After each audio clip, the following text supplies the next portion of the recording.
Bonjour, bienvenue dans notre entrevue d'homme à homme. Aujourd'hui, nous sommes dans un endroit peu commun. En fait, nous sommes à l'abbaye de Saint-Benoît-du-Lac, dans les cantons de l'Est, pour y rencontrer un passionné pas comme les autres, c'est-à-dire le père Dominique Minier. Bonjour Dominique. Bonjour, c'est un plaisir de t'accueillir à faire de grands temps. Moi, je suis le père Dominique Minier de l'abbaye de Saint-Benoît-du-Lac. Oh, c'est ma 47e année que je suis ici, donc c'est vraiment une vieille nouvelle.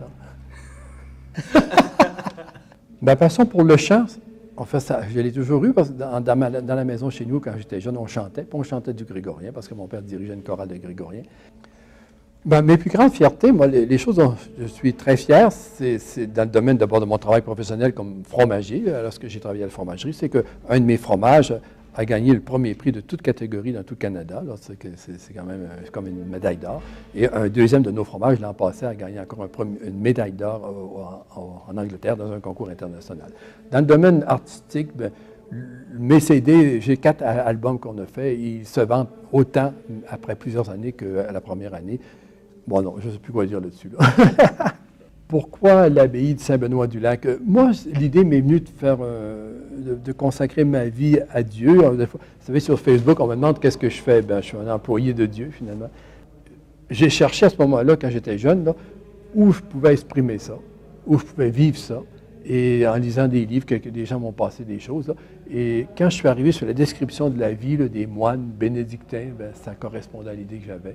Et j'ai cherché où il y en avait. On m'a dit, il y en a dans le sud du Québec. Alors, je suis venu voir. Puis, un an après, je rentrais ici.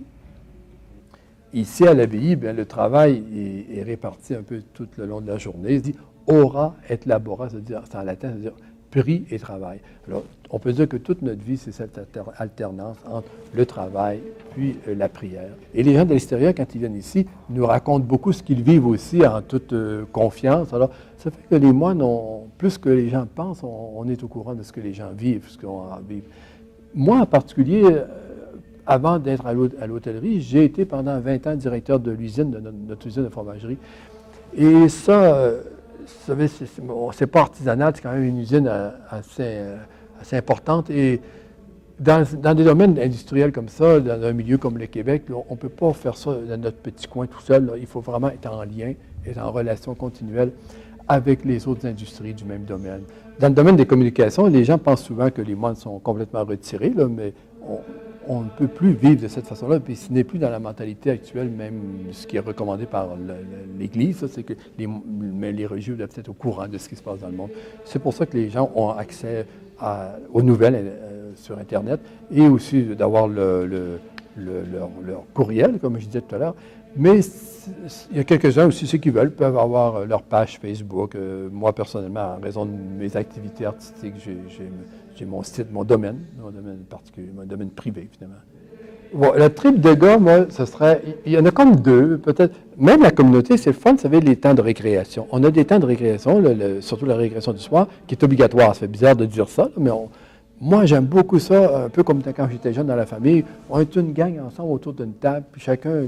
il va de sa joke, on dit sa farce, puis on raconter les choses, puis on fait nos commentaires sur les événements de la journée. Ça, j'aime beaucoup, beaucoup ça.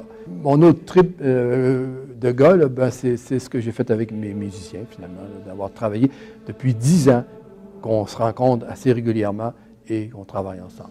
C'est pas pire, ça?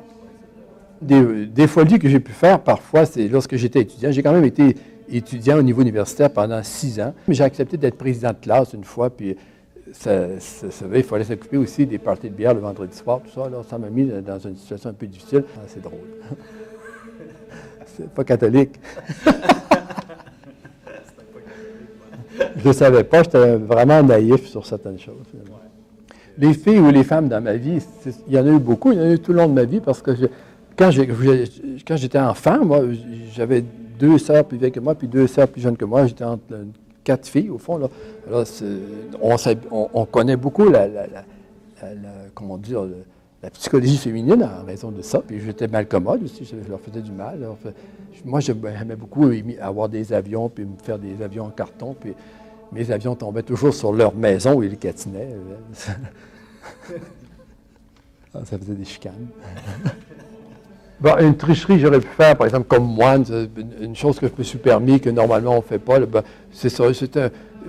J'avais jamais fait de voyage à l'extérieur du pays, mais j'avais jamais fait de voyage en avion. J'ai pris l'avion de Montréal en allant vers chez eux, qui était dans le Québec, mais dans une région éloignée.